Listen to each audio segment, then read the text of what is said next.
I'd like to thank Bor and Amanda and their team for this incredible project that they pulled off. Welcome. I am Representative Kevin Coach Christie, Chair of the Vermont Human Rights Commission.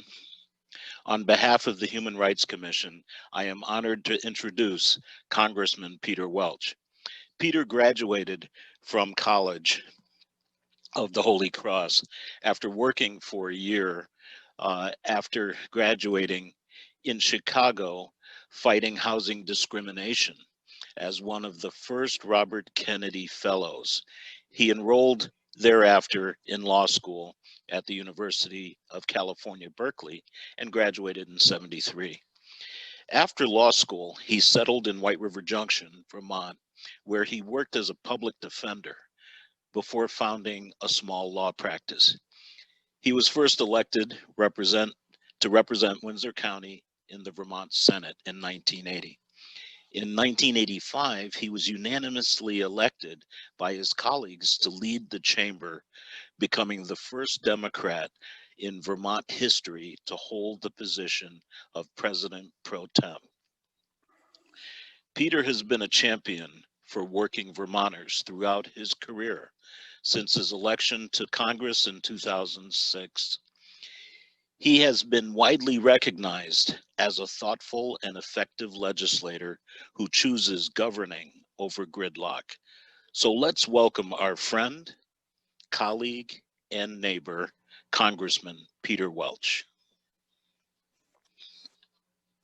Coach, thank you so much for that really nice introduction. And thank you so much, too, for the work you've done over the years on behalf of so many kids, the town of Hartford, and for all of Vermont with your emphasis on racial justice. I really, really appreciate it. I am so delighted to be with you today. You know, what you're doing and what we need to do is so urgent. And it's been made more and more apparent by what has happened with COVID. And COVID, it knows no boundaries. It knows no skin color. It doesn't even respect status. President Trump got it. But here's what we know, that communities of color, low-income folks, have been disproportionately hammered by it. And why is it? It's because there's structures in place that have not served to provide the opportunity and the stability that's necessary in a time of crisis for a family or for an individual to get through it. And obviously, there's disproportionate impact on low income and also citizens of color. What happened just before COVID is we had this horrible series of killings of African Americans by police, but it culminated, of course, with George Floyd in Minneapolis. And that video was just horrifying in the visible display of the murder of a helpless human being at the hands of the law enforcement officer. And what was so astonishing about that, in addition to the injustice and inhumanity of it, if you remember watching that video, and it's seared in your mind and mine, is the officer who was doing it totally in the open, in a very casual way. His hands were in his pockets. He knew people were videoing it. Now, how could a person be doing such a heinous thing so publicly and so casually? Well, it's because of a culture that existed in that department where he felt the department would have his back and he was entitled to do it. And for a moment there, I think the mask that has been concealing the reality of racism in this country was pulled off. And we're seeing finally that many white Americans are understanding that the legacy of slavery is real and has had real impacts. Now, we have COVID and we have catastrophe with that, but more and more evidence about how, with all the terrible consequences of death and illness and economic deprivation, once again, it's communities of color that are bearing the biggest burden. And the reason I salute you is that you're calling attention to injustice, in the work of politics, the work of a society is for justice. And this is a situation where justice is long overdue. You know, the coach mentioned me working in Chicago as a Robert Kennedy Fellow, and it was a very formative experience for me. I was in college in my sophomore year. I went to Holy Cross, as the coach mentioned. There was a Jesuit there who was very much a admirer, and I would say disciple of Martin Luther King. He was a white Jesuit, but he really embraced the cause of racial justice. And he started a community organization on the west side of Chicago. Lawndale is the name of the community, but very poor. And I went out there, and I thought I was going to be there for 6 weeks, and I ended up being there for 2 years. And we started a community organization, and it became a very strong and powerful one, fighting housing discrimination. And, you know, that was when I could see the effects of injustice, but I didn't know how it was caused. In the neighborhood we were working in, at this point, was all African American, but like 10 years earlier, it had been white. And real estate speculators, using racism as their tool, broke that neighborhood up, knocking on doors, telling white families that black families were coming and their property values were going to go down. They'd scare those folks into selling at a cheap price. And then 2 weeks later, sometimes 2 days later, the house that white speculator bought for $30,000, he would sell on contract for $60,000. And that was because you had African Americans looking for a good neighborhood and their own home. The deal was, since they could only go into certain neighborhoods, they had to pay a premium, a race premium. On top of that, instead of being able to borrow money from a bank and get a regular mortgage, that neighborhood was redlined, where banks would not lend in the neighborhood. Now, the banks didn't say it was because it was an African American requesting the loan. It was a, quote, bad neighborhood. It was in this red line zone.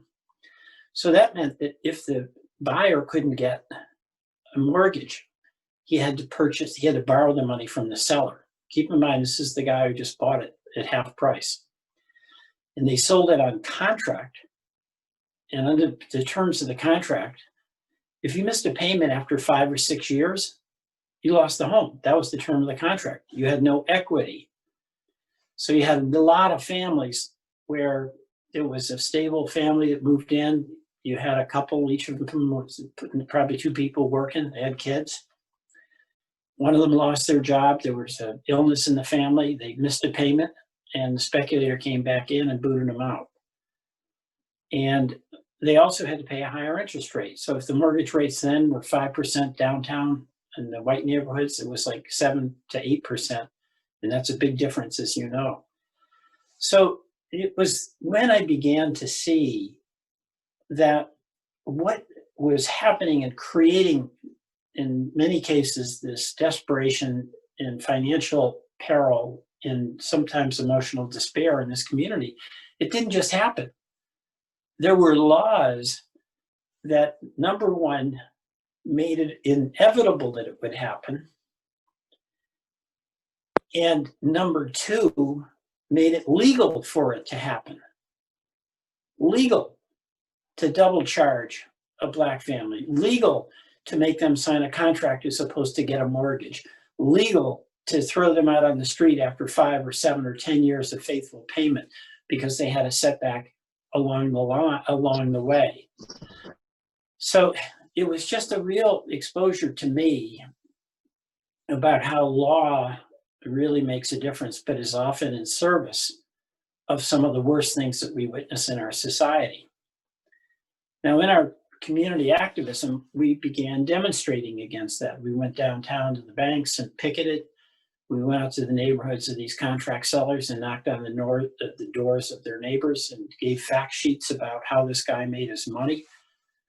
We introduced some of the folks who were buying these homes on contract and, really trying to make that neighborhood a good place to raise their family, and presented them so they could talk to the press and explain what had happened and what the burdens were. We eventually did a payment strike, went down to City Hall, negotiated with Mayor Daley, got a lot of those contracts renegotiated. We got the Federal Housing Authority at that time to agree to insure those mortgages, and we got the banks to end the redlining in that neighborhood. So we made progress through a combination of political activism and changing the law. But it never stops. And that's what we're seeing now. One of the things you're talking about is housing. So we don't have redlining now like we used to have, but we have zoning. We have zoning laws that oftentimes make it very restrictive to be able to provide affordable housing in communities downtown or where it's close to work. And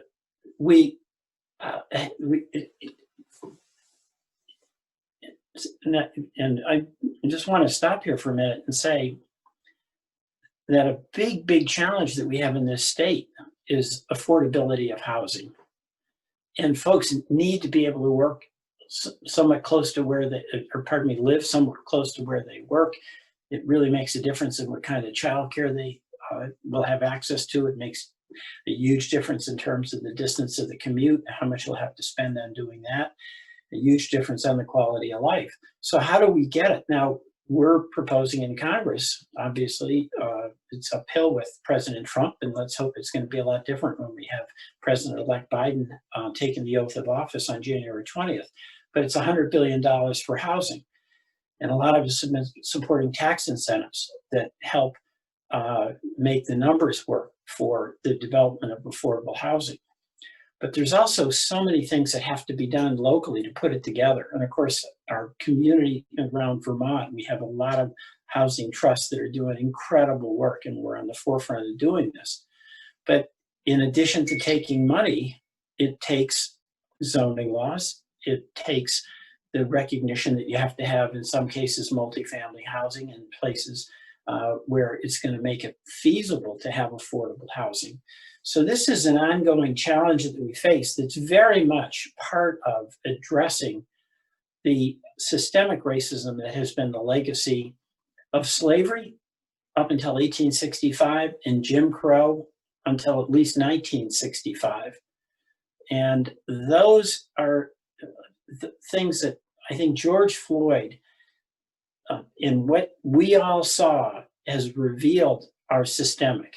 It's not just a case here and there of a bad person doing a bad thing. There was much more behind the action of that officer than that he was a bad cop. He was in a bad culture that justified that action to him. He thought it was okay what he was doing.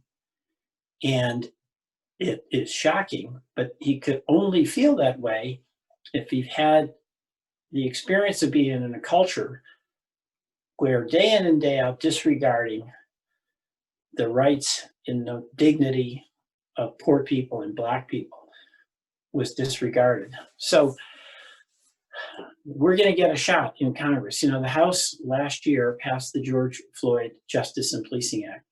And my colleagues, led by Karen Bass, who's a congresswoman from California and the leader of the Congressional Black Caucus, did an extraordinary job bringing together so many members of Congress of all races to pass that in the House. It got stopped in the Senate by Senator McConnell. And unfortunately, Senator McConnell may continue to be the majority leader in what at best is going to be a divided Senate. We'll see after Georgia. But this work of achieving racial justice and ending systemic racism is urgent and essential for the well-being of all of us. So I'll stop there and say thank you for inviting me to be here. And I want to sincerely and deeply salute you for the work that you're doing. It's hard, but it's important. Thank you, Coach.